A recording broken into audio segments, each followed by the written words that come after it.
Hey guys, my name is Nick. I'm a Microsoft Certified Expert Administrator. I create a lot of content for MSPs. And in today's video, I'm going to be showing you the EDR capabilities of Microsoft Defender ATP.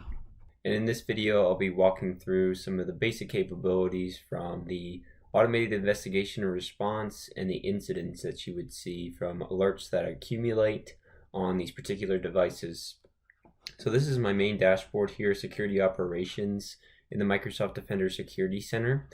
On this dashboard here, you have a couple of different widgets which do apply certain information that you can consume. So first and foremost here we have our active alerts. These are within the 30-day period, but they're observed by the latest alerts that have come through. As far as the top level alerts in the actual account here, you can see any automatic investigations that have been going on as well too, and some reporting on that, and above is the same. You can see devices that are at risk based off of severity, and then users are at risk as well too. And then a couple of other features here which are just basic reporting on the devices themselves. The basic premise, which I've detailed out in other videos as well too, is that alerts accumulate on these devices after they're enrolled into the actual service, and the alerts get compiled into what Microsoft calls incidents. So over here on the left-hand pane, you have a bunch of tabs here. We're going to focus in again on the EDR capabilities and the tabs that are associated with that. So again, here on the incidents page, this is where you would want to start as either the SecAdmin or the analyst coming in here to review any accumulated alerts across the organization. And on this page here, the incident name usually gives you a high-level summary of what's going on, but also decides or determines if this is happening across multiple endpoints or if it's happening on one endpoint here. The categories are from the enterprise attack tactics in the MITRE attack matrix. So they align closely with the MITRE framework. And also on this page, you can click on the actual alert here to pull up a sidebar to get a quick snapshot. You can assign this particular incident to yourself, or you can go directly onto the incident page. Additionally, you can go to the incident page by clicking on the name itself versus clicking to the side of the page. So if I go ahead and click on Open Incident Page here, it's going to pull up all the alerts that have been accumulated associated with this particular incident. And you can see the link by column here, it's reflecting the same device. Some of the other reasons why alerts would be linked together is because of the automatic investigation that goes on. So when an alert is triggered, it conducts an automatic investigation to see if there's any type of other activity going on that could be suspicious, that could be linked to that, which is what happened in this particular case. The other types of reasons that these alerts could be linked by is because of file characteristics, manual association by you going in associating these alerts, approximate time when they occurred on the same device in particular cases. Same files could be triggering the linked activity as far as the alerts goes, or the same URLs as well too. So whenever you look at these, you can again click on these to bring them up on the right hand side, and you can see a quick snapshot of what's going on versus going over to the alert page. And also you have some other actions here as well too, but this gives you a high level overview, and you can set status for these particular alerts. You can define if it's true alert or false, and maybe you're doing security activity here. If you say it's a true alert, the determination can be set to a certain category, so in moving forward, if it detects certain things like this in the future, you can put certain determinations on it to better enhance the triage activity that automatically goes on from the service itself.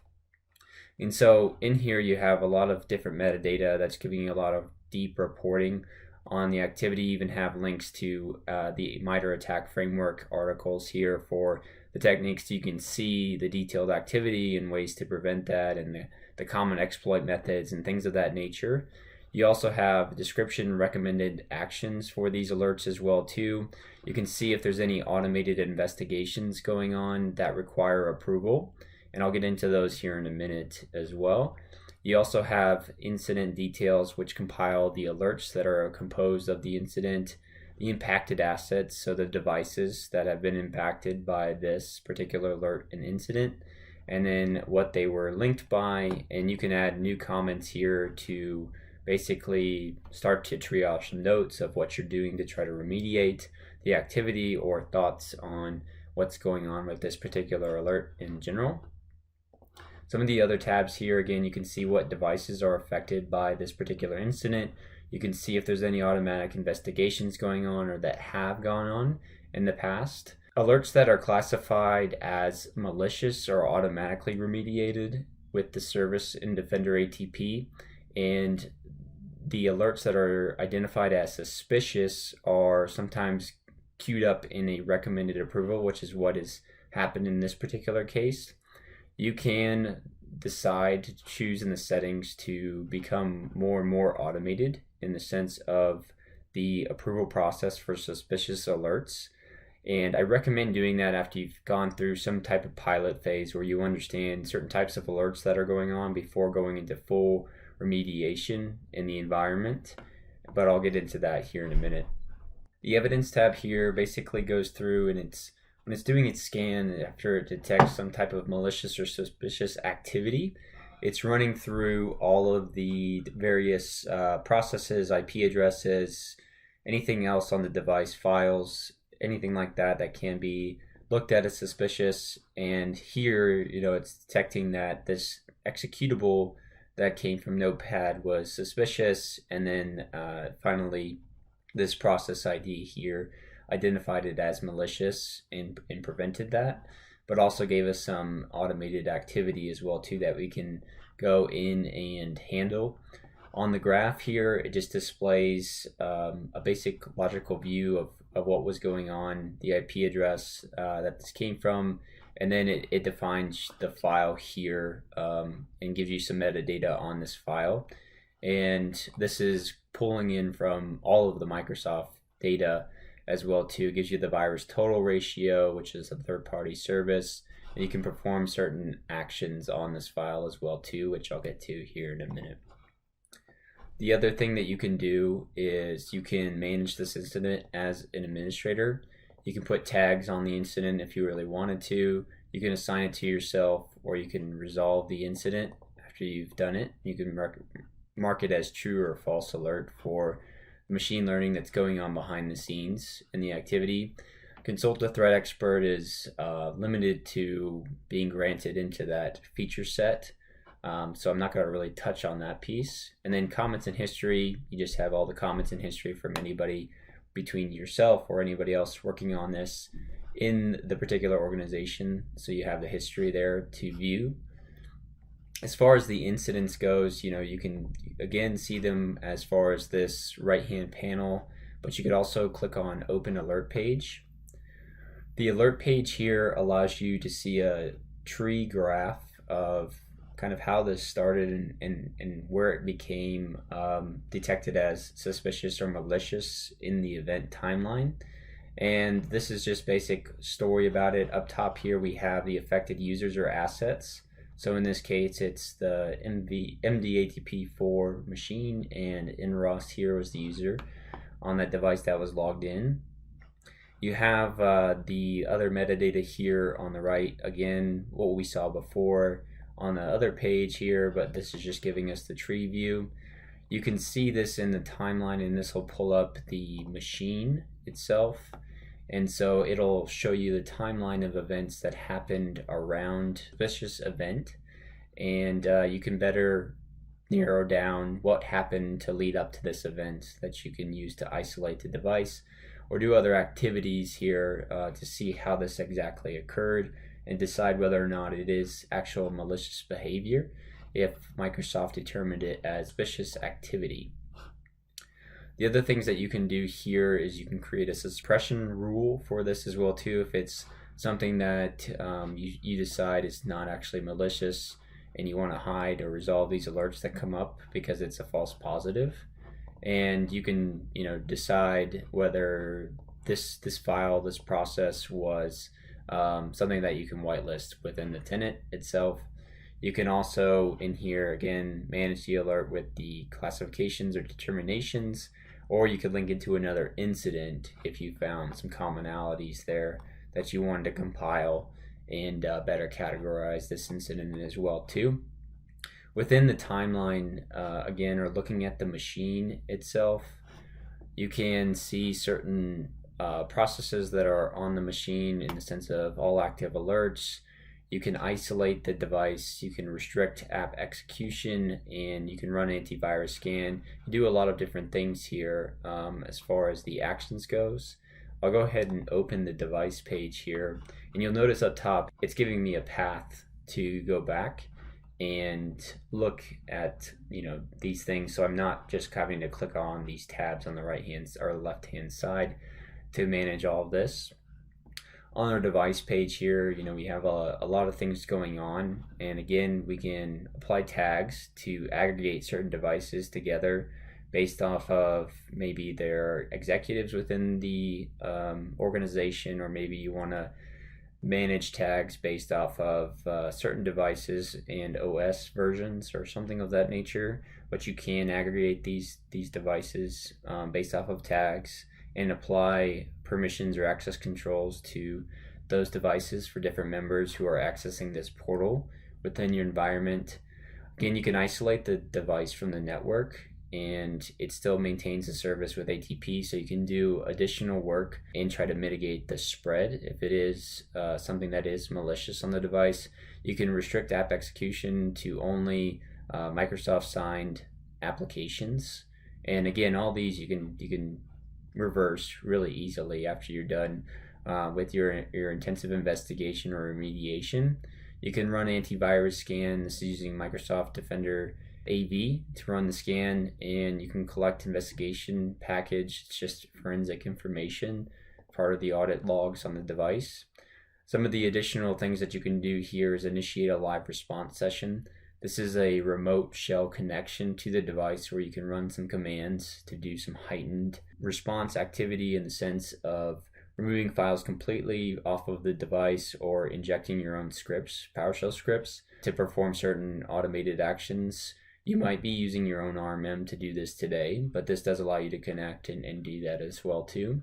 And then you can initiate an automatic investigation. So it's here to run in and try to scan malicious activity or suspicious activity that's going on in the device. And again, it's doing this automatically when it's running its detections, but you can also do it just on an ad hoc basis if you think there's some suspicious activity going on. Some of the other things here you can see on the device page is just device details, IP addresses, network activity, things like that. You have a risk level and an exposure level. So the risk level is due to the alerts or active incidents associated with the device, and you can reduce this by resolving the alerts associated with the device and closing out the incidents after you remediate the activity. The exposure level is coming from the security recommendations and discovered vulnerabilities on the device here. This may be from the operating system not being up to date. This also may be from the vulnerabilities due to software on the device and known CVEs associated with some of the OS activity or applications on the device. So it's doing an active job of collecting the software on the device, and it's also looking for known threats or vulnerabilities associated with those as well too. And so you can see a lot of this there's a lot going on here as far as the reporting, and this is all stuff that you can take action on, not exactly needed in a lot of cases, but you obviously want to get your exposure level to a low state for these. Risk level, though, is what is associated with Microsoft Intune and the compliance policies that you can set. So if risk level you say is at a low level as a compliant device, then this would technically be considered a incompliant device, and that's where with conditional access policies you could restrict access to certain corporate resources based off of that. And that's where it gets very powerful when you're combining the services there. So you have your states here, you have your active alerts associated with the particular device itself. You have a timeline of activity of which you can use the filter to search for for activity that is suspicious and do more of an investigation on the device when something does occur. So you have a lot going on here at the device level as well too, when you're looking at these particular incidents or investigations themselves. The other thing I wanted to pull up here, you can individually go into these tabs to see this information. So you can go to your devices here and you could filter based off of high risk levels or exposure levels or something like that, and or versions or tags that you may have applied or groups that you've set up within here as well too. So this can all be customized, and you can view the history. Default is 30 days, but you can see as far as 6 months worth of activity going on.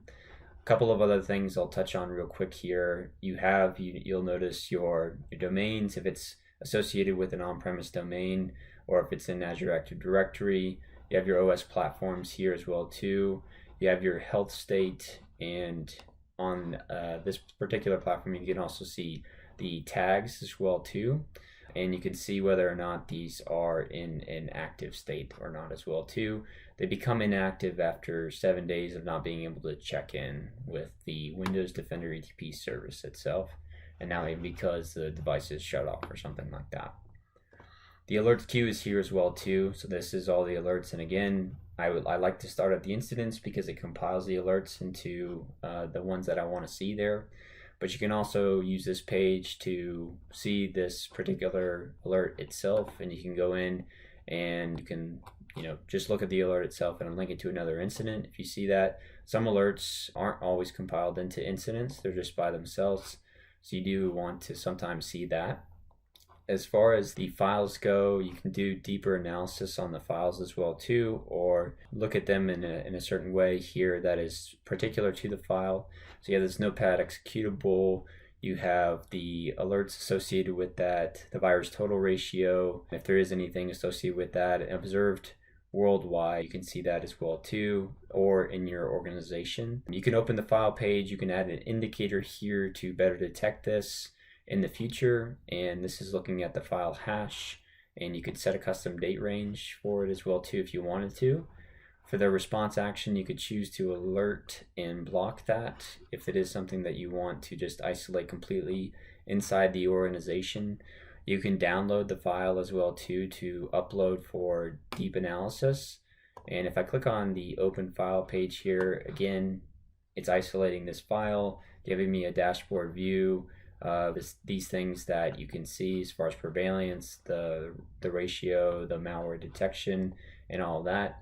It can show associated alerts with the file, and it can show in the organization the devices and events that were associated with this file. If you wanted to, you can submit the file for deep analysis, and again it can take up to 3 hours.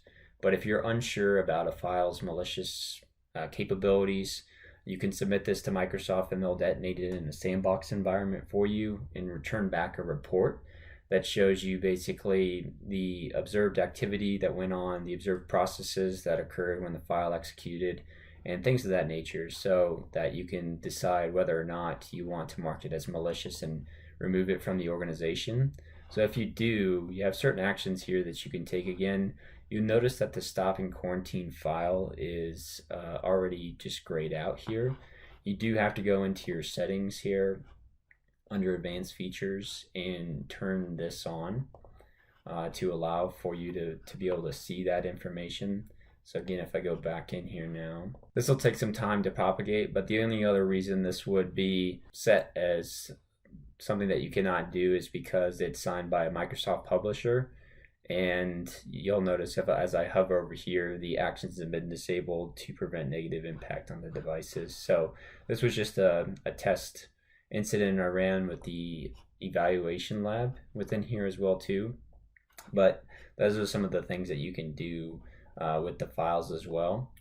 As far as the automatic investigations goes, you can see there's some of them that are detected as malware or malicious that are automatically remediated no matter what level of automatic remediation you've set in the tenant. If it's classified as malicious instead of suspicious, then it'll automatically go into the automatic remediation of these events here. So this is the automatic investigation for this, and it's associated with this incident.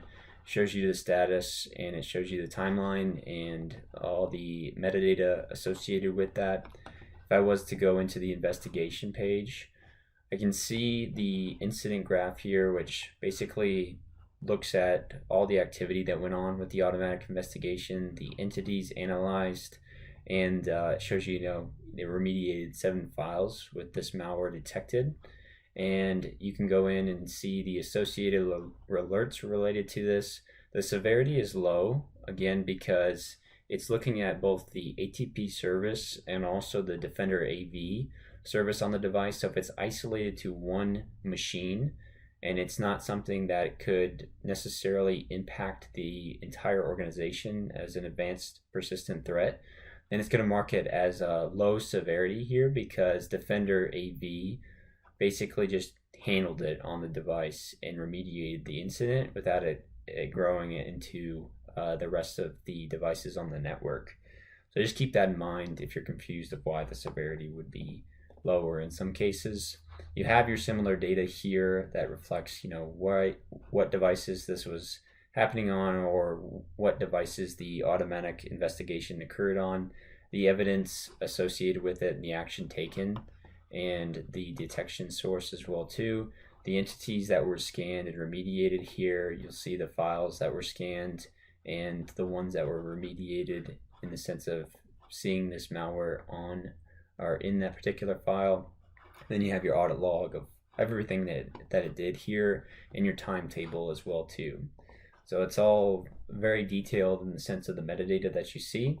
Other ones that require approval here in the suspicious category, you can open up, and basically you'll have now a pending action section here. So it detected this malicious process and the evidence.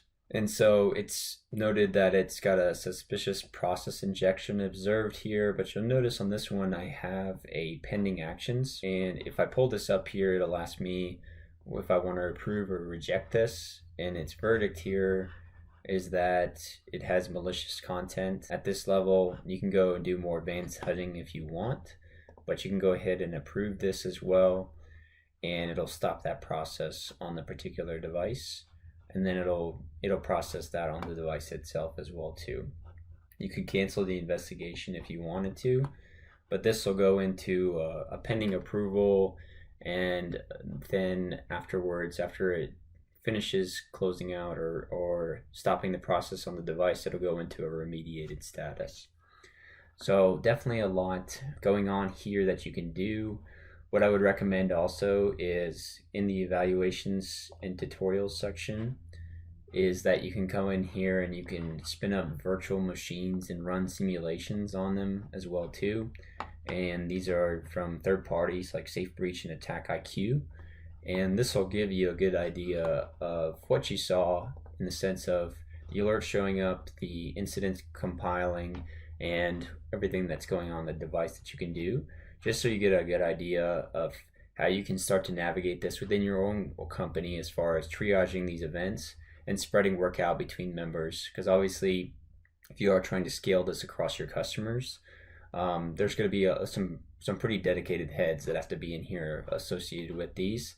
And then from there, after you retain a certain level of activity and you understand, what's going on in the account, you can come into the settings here and you can choose to basically associate a remediation level with device groups. And this will basically take, the automatic investigations and automate those automatically from the suspicious detections as well. So that's everything I want to show for you guys in this video. In subsequent videos here, I'll be going through the rest of the pieces of Defender ATP, like the TVM aspect and the next-gen protection, attack surface reduction. But this one, I just wanted to cover the EDR, because in your timeline of events, you do want to operationalize EDR as one of the first things that you do, and then move into some of the more proactive actions as far as the threat and vulnerability management and next-gen protection within this particular service itself.